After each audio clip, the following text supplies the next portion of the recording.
രാജ്യത്തെ എവിടെയൊക്കെ പ്രമുഖമായിട്ടുള്ള ക്യാൻസർ സെൻ്ററുകളുണ്ടോ അവിടെയെല്ലാം ഉള്ള വിദഗ്ധന്മാർ ഈ പരിപാടിയിൽ പങ്കെടുത്ത് സംസാരിക്കുന്നുണ്ട്. ഏകദേശം 100ഓളം ഫാക്കൽറ്റി മാത്രം നാഷണൽ ലെവലിൽ നിന്ന് പല നാഷണൽ ക്യാൻസർ ഇൻസ്റ്റിറ്റ്യൂട്ട്സിൽ നിന്നും പങ്കെടുക്കുന്നുണ്ട്. ഇത് കോർഡിനേറ്റ് ചെയ്യുന്നത് സേനാധിപൻ എഡ്യൂക്കേഷൻ ഫൗണ്ടേഷൻ എന്ന് പറയുന്ന ഒരു എഡ്യൂക്കേഷണൽ ഫൗണ്ടേഷനാണ്. ഇത് ചാരിറ്റി ഓർഗനൈസേഷനാണ്. 2012 ലോഞ്ച് ചെയ്തിട്ടുള്ള അല്ലെങ്കിൽ ഉടലെടുത്തിട്ടുള്ള ഒരു ചാരിറ്റി ഓർഗനൈസേഷനാണ് Senadhipan education foundation. Senadhipan education foundation കൂടുതലായിട്ടും കൈകാര്യം ചെയ്യുന്നത് ലാപ്രോസ്കോപ്പി അഥവാ കീഹോൾ സർജറി, പ്രത്യേകിച്ചും ഉദര ക്യാൻസർ ശസ്ത്രക്രിയയിലുള്ള കീഹോൾ സർജറിയിലെ പരിശീലനം കൊടുക്കുന്നതിനകത്തുള്ള മുൻകൈയാണ് എടുത്തിട്ടുള്ളത്. കഴിഞ്ഞ 13 വർഷമായിട്ട് ഓൺസൈറ്റ് പ്രോഗ്രാംസ് ആയിരുന്നു. കോവിഡിന് മുമ്പ് വരെ ഓൺസൈറ്റ് നമ്മുടെ ഹോസ്പിറ്റൽ വന്ന് തന്നെ ട്രെയിനിങ് എടുക്കുന്നതിനുള്ള പരിപാടികളായിരുന്നു. അങ്ങനെ ആൾ ഇന്ത്യ ഇൻസ്റ്റിറ്റ്യൂട്ടിനും ടാറ്റ മെമ്മോറിയൽ ഹോസ്പിറ്റൽ ഉൾപ്പെടെയുള്ള സ്ഥലങ്ങളിലുള്ള വിദഗ്ധരായ ഡോക്ടർമാർ ഇവിടെ വന്ന് ട്രെയിനിങ് എടുത്തിട്ടുണ്ട്. അവർ തിരിച്ചു പോയി അതാത് ഹോസ്പിറ്റലിൽ വർക്ക് ചെയ്തുകൊണ്ടിരിക്കുകയാണ്. അപ്പോൾ അത് കഴിഞ്ഞ 13 കൊല്ലമായിട്ട് നമ്മൾ ചെയ്തുകൊണ്ടിരിക്കുകയാണ്. ഈ കോവിഡിൻ്റെ ആവിർഭാവത്തോടു കൂടി ഇതൊരു ഓൺലൈൻ പ്രോഗ്രാംസ്, പ്രത്യേകിച്ചും സൂം എന്ന പ്ലാറ്റ്ഫോം വന്നതോടുകൂടി ഓൺലൈൻ പ്രോഗ്രാം ആവുകയാണ്. ഓൺലൈൻ പ്രോഗ്രാം നമ്മൾ ആദ്യം തുടങ്ങി വെച്ചത് വെബിനാർസ്, ഓരോ സൺഡേകളിലും ഞായറാഴ്ചകളിലും വെബിനാറുകൾ, ഏകദേശം 2 മണിക്കൂർ 3 മണിക്കൂർ നിലനിൽക്കുന്ന വെബിനാറുകൾ വേൾഡിലെ ഏതൊക്കെ അതോറിറ്റീസ് ഉണ്ടോ, അതാത് ഫീൽഡുകളിൽ ഏതൊക്കെ അതോറിറ്റീസ് ഉണ്ടോ അവരെല്ലാം പങ്കെടുപ്പിച്ചുകൊണ്ട് വെബിനാറുകൾ സംഘടിപ്പിക്കുകയായിരുന്നു. ആ വെബിനാറുകളിൽ ഏകദേശം 70 തൊട്ട് 80ഓളം രാജ്യങ്ങളിൽ നിന്നുള്ള എൻട്രികളാണ്, പാർട്ടിസിപ്പൻസാണ് അത് വന്നു പോയിട്ടുള്ളത്.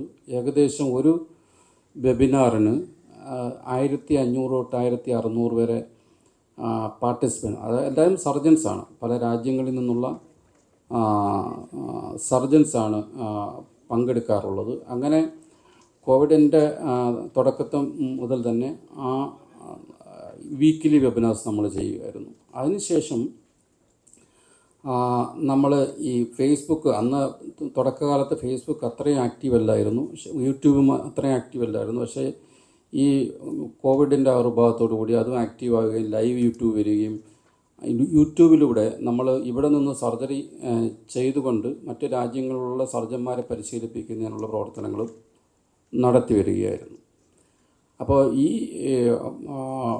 പ്രവർത്തനങ്ങൾ കൂടാതെ തന്നെ ഇവർക്ക് കൂടുതൽ പരിശീലനം കൊടുക്കുന്നതിന് വേണ്ടി ലോകത്തെ പ്രശസ്തമായ ഇൻസ്റ്റിറ്റ്യൂട്ടുകളായ ടോക്കിയോ മെഡിക്കൽ യൂണിവേഴ്സിറ്റി ഹോസ്പിറ്റൽ ഉൾപ്പെടെയുള്ള ഹോസ്പിറ്റലുകളിലേക്ക് നമ്മൾ തിരഞ്ഞെടുത്ത സർജന്മാർ, അത് ഇന്ത്യയിൽ നിന്നുള്ളതായാലും പുറത്തു നിന്നുള്ളതായാലും സർജൻസിനെ തിരഞ്ഞെടുത്തിട്ട് അവിടെ ഇതെല്ലാം സൗജന്യമായിട്ടാണ് നടത്തി വരുന്നത്, സൗജന്യ പരിശീലനം നടത്തി വരുന്നു. അപ്പോൾ ഇതിൻ്റെ ഉദ്ദേശം, നമ്മൾ ഉദ്ദേശിക്കുന്നതെന്ന് പറഞ്ഞാൽ നമ്മൾ സ്വായത്തമാക്കിയിട്ടുള്ള കഴിവുകളോ അല്ലെങ്കിൽ അറിവുകളോ നമുക്ക് അതീതമായിട്ടുള്ള രാജ്യത്തിന് ബൗണ്ടറീസിന് അപ്പുറമുള്ള ഒരു ജനതയ്ക്ക് പ്രാപ്യമാവത്തക്ക രീതിയിൽ നമ്മൾ മറ്റു സർജൻസിനെ, നമുക്ക് ഈ ഫെസിലിറ്റീസ് ഒന്നും എത്താത്ത രാജ്യങ്ങളിലുള്ള സർജൻസിനെ ട്രെയിൻ ചെയ്യുക, അതുവഴി അവിടെയുള്ള രോഗികൾക്ക് പ്രയോജനം ചെയ്യുക എന്നുള്ള ഒരു ബൃഹത്തായ ഉദ്ദേശത്തോടു കൂടിയാണ് ഇത്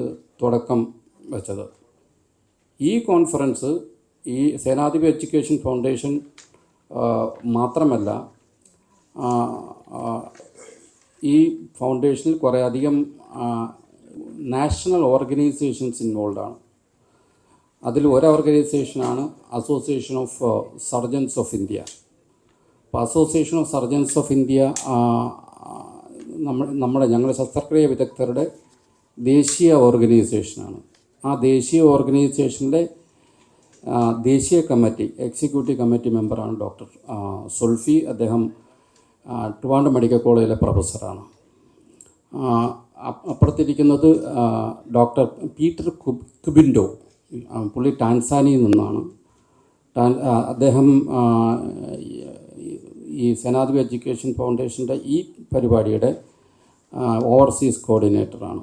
അദ്ദേഹം ഇവിടെ വന്നിട്ടുള്ളത് ഇതേപോലെ നേരത്തെ പറഞ്ഞ പോലെ പല രാജ്യങ്ങളിലും ഇവിടെ വന്നിട്ട് പരിശീലനം നേടുന്നതിൽ ഒരാളാണ്. ഇപ്പോൾ എത്യോപ്യയിൽ നിന്നും ടാൻസാനിയയിൽ നിന്നും മറ്റ് രാജ്യങ്ങളിൽ നിന്നും ഒക്കെ ഇവിടെ പരിശീലനത്തിന് വരുന്നുണ്ട്. അതിൽ ഒരാളാണ് പീറ്റർ കുബിൻഡോ എന്ന് പറയുന്നത്. മാഡം നമ്മളുടെ ഈവൻ്റ് കോർഡിനേറ്ററാണ് ഡോക്ടർ രമാദേവി മേനോൻ. അപ്പുറത്തിരിക്കുന്നത് നമ്മുടെ മാനേജറാണ് ഡോക്ടർ മിസ്റ്റർ വിശ്വനാഥൻ. അപ്പോൾ ഇതാണ് നമ്മളെ ഭാഗത്തു നിന്നും പറയാനുള്ളത്. എന്തെങ്കിലും സംശയമുണ്ടെങ്കിൽ സന്തോഷത്തോടെ നമ്മൾ ആൻസർ പറയുന്നതായിരിക്കും.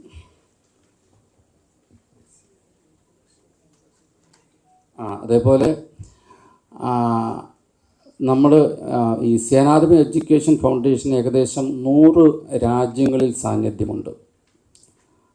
അതിൽ ഒരു 51 രാജ്യങ്ങളിൽ ചാപ്റ്റേഴ്സ് ഉണ്ട്. ഇതെല്ലാം സർജൻസിൻ്റെ ചാപ്റ്റേഴ്സാണ്. അതായത് വിദഗ്ധരായിട്ടുള്ള ശസ്ത്രക്രിയ വിദഗ്ധരുടെ കൂട്ടായ്മകളാണ്. ഓരോ രാജ്യത്തിലും 100-150 ഡോക്ടേഴ്സ് ഓരോ കൂട്ടായ്മയിലും ഉണ്ട്. അത് ഇംഗ്ലീഷ് സംസാരിക്കാൻ പറ്റുന്ന എല്ലാ രാജ്യങ്ങളിലും, ഇറാഖ് ആവട്ടെ, ബംഗ്ലാദേശ് ആവട്ടെ, പാകിസ്ഥാൻ ആവട്ടെ, സിംഗപ്പൂർ ആവട്ടെ, മലേഷ്യ ആവട്ടെ, ഇന്തോനേഷ്യ ആവട്ടെ, ആഫ്രിക്കൻ കൺട്രീസ് ആവട്ടെ, അവിടെ എല്ലാം നമ്മുടെ ചാപ്റ്റേഴ്സ് ഉണ്ട്. ആ ചാപ്റ്റേഴ്സിൽ ഓരോ ചാപ്റ്ററിനും കോർഡിനേറ്റ് ചെയ്യാൻ വേണ്ടിയിട്ട് അംബാസഡേഴ്സ് ഉണ്ട്. ഈ അംബാസഡേഴ്സ് ഈ കോൺഫറൻസിൻ്റെ ഭാഗമായിട്ട് ഈ വിർച്വലി പങ്കെടുക്കുന്നുണ്ട്. അതുകൂടാതെ തന്നെ സേനാധിപ എഡ്യൂക്കേഷൻ ഫൗണ്ടേഷൻ്റെ ഒരു ഇൻ്റർനാഷണൽ ലോഞ്ച് ആദ്യമായിട്ടാണ് നമ്മൾ ഈ ഫംഗ്ഷൻ്റെ ഒപ്പം നടത്തുകയാണ്. അതിന് ഉറുഗ്വേ എന്നുള്ള ഡോക്ടർ അസഗൂർ തെക്കേദീൻ, അദ്ദേഹം വേൾഡ് എൻഡോസ്കോപ്പി ഓർഗനൈസേഷൻ്റെ പ്രസിഡൻ്റാണ്. അദ്ദേഹമായിരിക്കും ഇൻ്റർനാഷണൽ ലോഞ്ച് ചെയ്യുന്നത്. അദ്ദേഹം വിർച്വലി ആയിരിക്കും, പുള്ളി ഉറുഗ്വേക്കാരനാണ്, വിർച്വലി ആയിരിക്കും ഇത് ഉദ്ഘാടനം ചെയ്യുന്നത്.